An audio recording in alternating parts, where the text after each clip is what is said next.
খিচুড়ি হতো এসা এই রকম একটা খিচুড়ির লুক দেখলে তো যে কারোই খেতে ইচ্ছা করবে। তো এত মজার একটা খিচুড়ির রেসিপি যদি আপনাদের সাথে শেয়ার না করি তাহলে কি আমার পেটের ভাত হজম হবে বলেন তো। চলেন দেখে আসি কীভাবে রান্না করলো আমার আম্মু এই মজার খিচুড়িটা। প্রথমেই পাতিলের মধ্যে তেল দিয়ে দিল, তারপরে দিয়ে দিল গরম মশলা, দারচিনি, তেজপাতা আর এলাচ। সব কিছু দিয়ে তেলের সাথে একটু ভেজে নিতে হবে 1 মিনিটের মতো, বা 1 মিনিটের একটু কম ভেজে নিলেও চলবে। ফ্লেভারটা বের হয়ে গেলেই এখানে দিয়ে দিতে হবে পেঁয়াজ কুচি। পেঁয়াজ কুচির পরিমাণটা একটু বেশি দিতে হবে। আর হ্যাঁ, এইখানে কিন্তু টোটালটাই কাঁচা মরিচ দিয়ে রান্না হবে, কোনো গুঁড়া মরিচ এখানে অ্যাড হবে না। কাজেই আপনারা কাঁচা মরিচের পরিমাণটা যে যার ঝাল পছন্দ যতটুকু ততটুকুই দিবেন। এখানে দিয়ে দিচ্ছে ডালের পরিমাণে লবণ। পরবর্তীতে খিচুড়ির জন্য এক্সট্রা লবণ পরে দিতে হবে।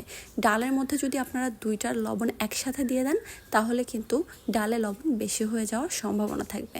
আপনাদেরকে আগেই বলে দিলাম, পরে আবার বলবেন না যে আপু আপনি সতর্ক কেন করলেন না। তো এখানে পেঁয়াজটাকে একটু ভাজা ভাজা করে নেওয়া হচ্ছে।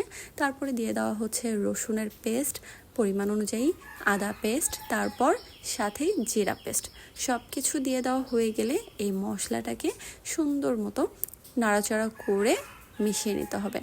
আর মশলার পরিমাণটা যার যার খিচুড়ির পরিমাণ অনুযায়ী দিতে হবে।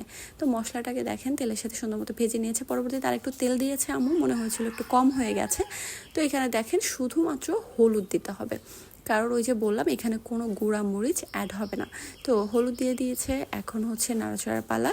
তো তারপরে একটু পানি দিয়ে দেওয়া হচ্ছে কষানোর জন্য। এখানে কিন্তু গরম পানি ব্যবহার করছে আম্মু, আপনারা চাইলে ঠান্ডা পানিও দিতে পারেন। তো গরম পানি দিয়ে মশলাটাকে ভালো মতন কষিয়ে নিতে হবে যতক্ষণ না পর্যন্ত তেল ছেড়ে দেয়।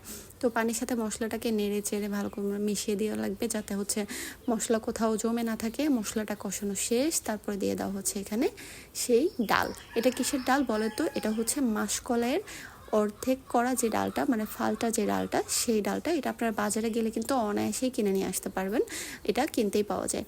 তারপরে এই তো ডালটাকে সুন্দর মতো কষানোর জন্য দিয়ে দিল। এই পর্যায়ে একটু পানিটা শুকিয়ে আসা পর্যন্ত ডালটাকে আপনারা কষিয়ে নেবেন।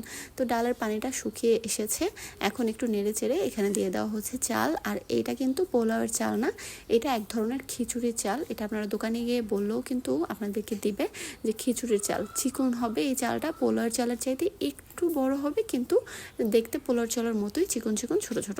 চালের সাথে ডালের সাথে এখন উল্টে পাল্টে মিশিয়ে নেওয়া হয়ে গেলে দিয়ে দিচ্ছে গরম পানি। তবে হ্যাঁ, চালটাকে কিন্তু প্রায় 5 থেকে 7 মিনিট আপনি একটু ভেজে নেবেন, নয়তো খিচুড়ি ঝরঝরা হবে না। তো এখানে গরম পানি দিয়ে দিয়েছে, পানিটা পরিমাণ অনুযায়ী একটু কমই দেওয়া ট্রাই করবেন, কারণ খিচুড়ি নয়তো ঝরঝরার পরিবর্তে ল্যাটকা হয়ে যাবে। খিচুড়িটা দেখেন আপনারা, মানে প্রত্যেকটা চাল আপনারা গুনতে পারবেন, কিন্তু খিচুড়ি যে সিদ্ধ হয়নি ব্যাপারটা কিন্তু এরকম না। প্রত্যেকটা চাল ফুটে গেছে, সামান্য একটু পানি নিচে আছে। এই পর্যায়ে নেড়ে চেড়ে উল্টে পাল্টে দিয়ে এটাকে একদম পাক্কা 10 মিনিটের জন্য রেখে দিলেই কিন্তু খিচুড়ি রেডি।